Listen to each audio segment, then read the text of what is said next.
morning po sa lahat. For today's vlog, lang po namin ni Ate Mary France. Mag-i-impake po kami. Ano lang po kami pabalik sa Bicol. Ate Mary France, po sana namin na magbiyahe kagabi. Ay, madaling araw kaninang madaling araw. Pero, nagising kami ng, anong oras na Ate Mary France? Tanghali na po. Tanghali. Alas 10. Alas 10. So, hindi pa kami kinatok dito. Hindi po kami magigising. Sabi natin, Mary France, wala, anong oras na? Ba tayo nagising ng ganun? Sabi mo kung ano.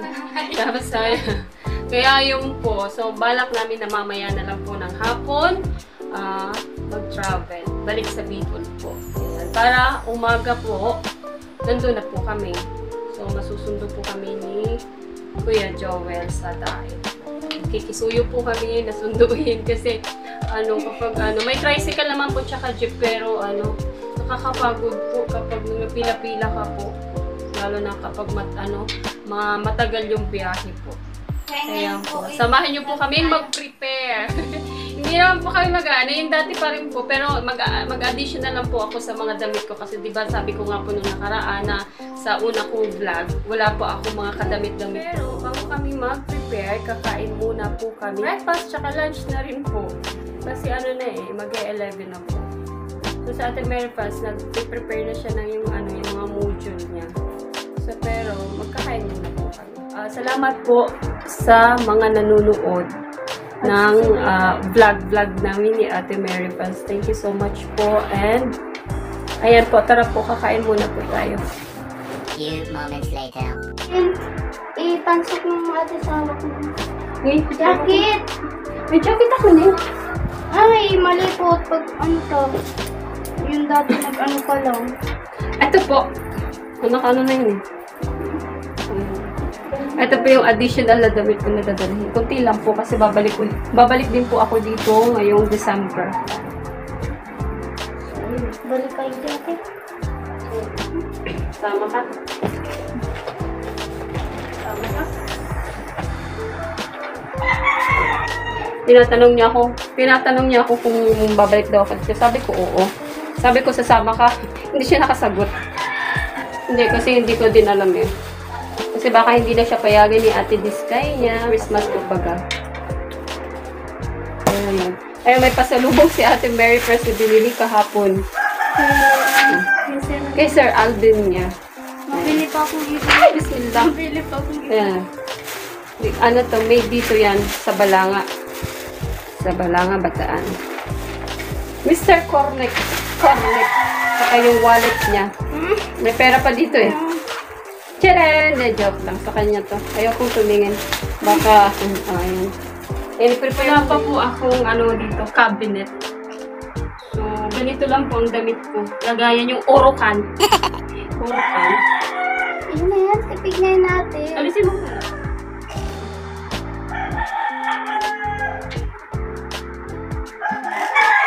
Anong gusto mo? Yun. Maganda din ito eh.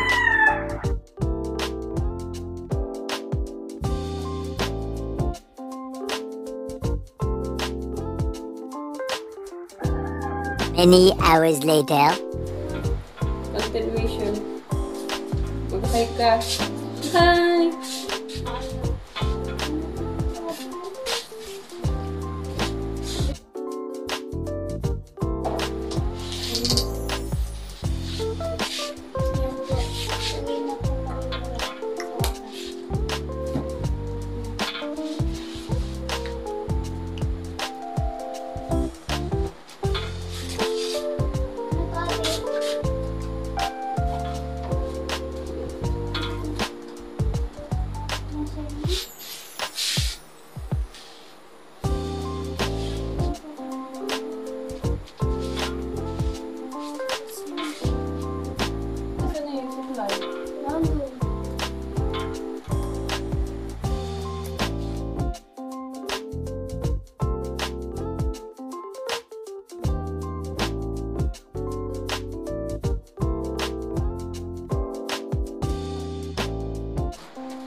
Hindi Ay,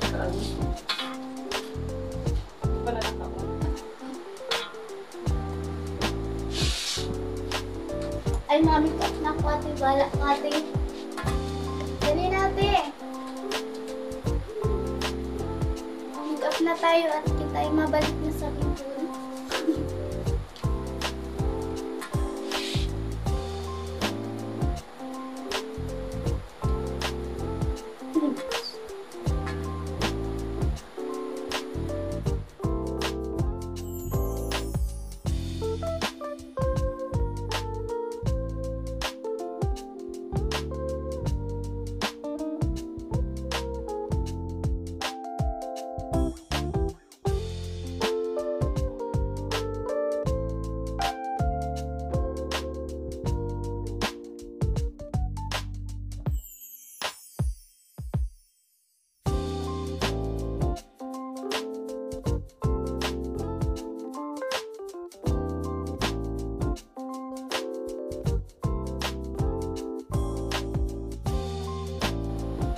Ano sinabi ko?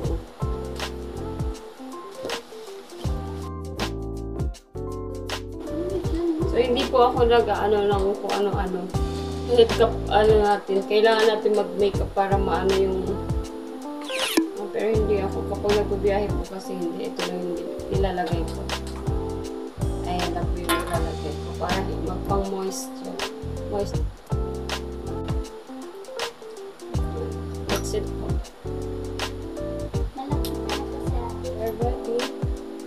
So, okay na yan. Mamaya, pag natuyo yung buhok ko, may mahaba na pala, oh. Pag natuyo yung buhok ko, eto naman. Yan lang po. So, tapos na po kami. Ang oras ay, anong oras natin may class? 1:39. O, magaga kami. So, kailangan punta sa terminal ng... Makaayos na po kami. Kailangan makapunta kami sa terminal ng 2 o'clock. Doon kayo mag-aantay ng bus papuntang Cubao. Bus po ay galing sa Maribeles pa yun. So, dadaan po yun dito. Magpipick up po ng mga pasahero dito sa Balanga. So, dapat nandoon na po kami ni Ate Mary. Kailangan ko po ito. Kasi, hindi matibay. Hindi matibay yung sikmura ko sa mga amoy-amoy sa bus. Buti nga, nagkaroon ng ganito. Kahit na free mask na dito sa Pilipinas, nagaganito pa rin po. Kasi hindi ko naaamoy yung mga sa katakatabi namin na mga nagkulon, mga matatapang yung pabango na ginamit, tapos naka-aircon ka. Talagang magaganul ako. Kasi sa ating Mary Friends guys, ayaw niya kasi nung last na namin, nung sumakay kami papunta dito, may nakatabi kami sa harapan pa mismo ng upuan. Sobrang tapang, ang tapang-tapang po talaga ng niya, ng perfume na ginamit niya. Sobra. Talagang magiging katabi niya, masusuka po. Pag upo ko pa lang, talaga, ganun ako. So, pray na hindi kami magkaroon ng katabi kahit na hindi naman maiwasan. Pero may mas naman ako. Ayun. Kaya po, kahit walang tubig, Ganda mo.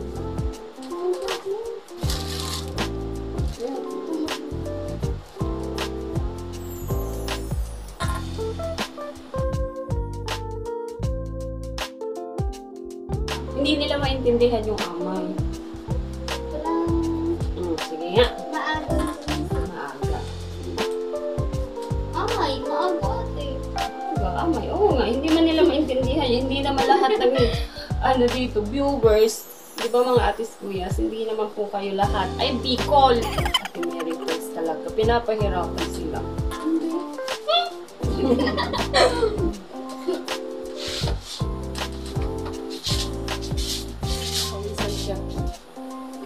Mainit na daw po. Kanina po kasi, bago siya natulog. Mga 9 ka? 9 po siya naligo para hindi na daw po siya matayan. Ano po kami umalis? Isa lang po yung dala namin, ito yung dala namin noong nakaraan. Tapos, yan, pagbalik uli namin ito.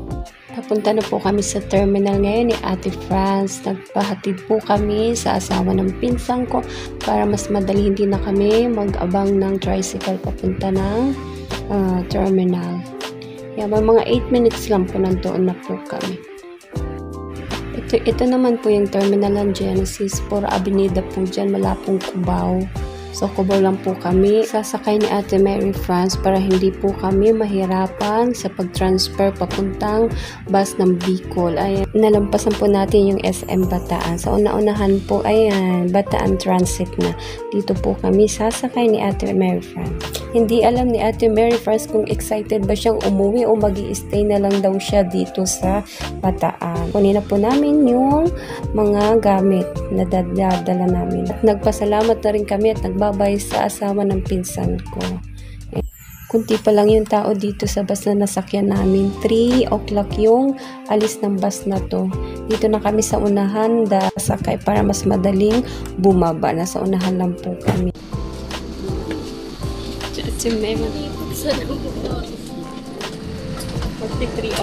5 minutes na lang. Alis. 3 p.m. At umandar na po ang bus na sinasakyan namin. At nandito na rin si Kuya Konduktor para humingi ng bayad sa amin. Ang pamasahe po namin ni Ate Mary France ay 466. Kasama na po yung discount ni Ate Mary France kasi estudyante siya. Sayang din yung 50 ang nalas po ata.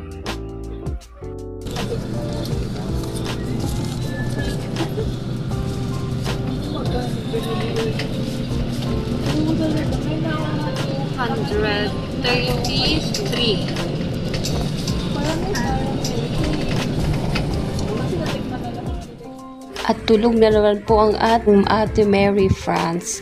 Hindi pa nga yan naglilimang minuto yung andar ng bus. Tulog na naman. Pero hayaan po natin para hindi mapagod sa biyahe. At narating na rin po namin mga atis kuyas yung Cubao. Ang oras po ngayon ay 6:45 AM na po. Ayan, nasa tapat na po tayo ng gateway. Marami po ditong bababa na pasahero na mga kasama namin dito sa bus. So, sa unahan po nito ay Araneta City. Makikita po, ayan po, ayan sa daanan na yan. Tapos, Ali Mall, Farmers Plaza. Ayan, sino po yung nakakaalam ng ng lugar na to dito sa Cubao? So, madali pong hanapin yan. Ali Mall, ayan, magkakasama po. Napaka-smooth po ng ngayon, traffic. Maaga pa po kasi, mangilan-ngilan din naman ang mga tao makikita nyo sa kalsada. Yan yung mga papasok na. Ayan, lumiko na po tayo at sa unahan po ay yung bababaan namin. Yung terminal ng bus ng sinakyan namin. At ginising ko na nga po si Ate Mary France kasi nga bababa na kami. Tulog na tulog. Ngayon lang nagising. Kung hindi ko po ginising, hindi magigising.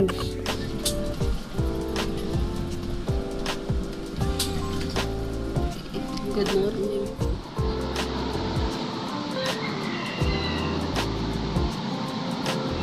Kasi sa ng Victory Liner.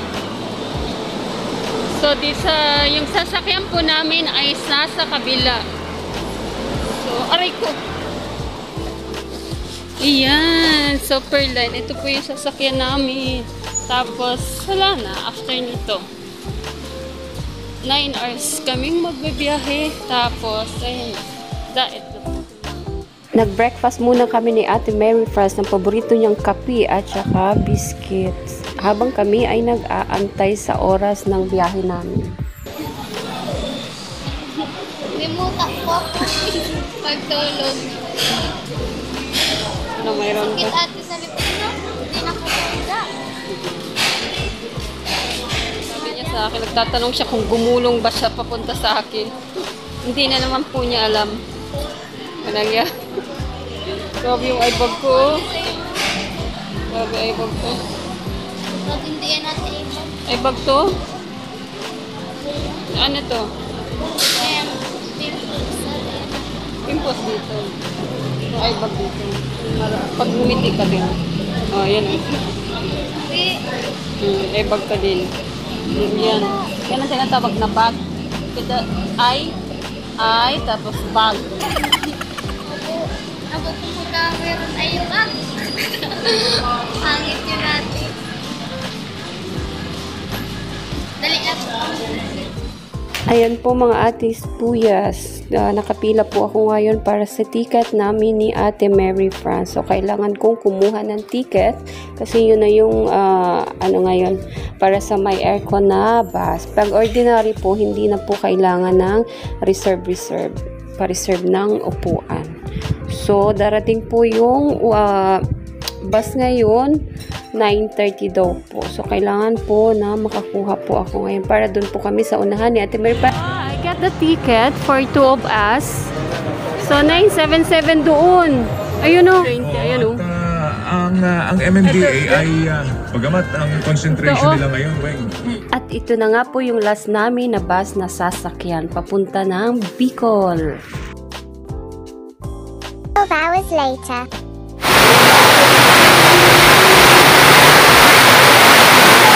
Sobrang lakas po ng ulan. Si Ate Mary gusto na umuwi. Sobra grabe. Ayan.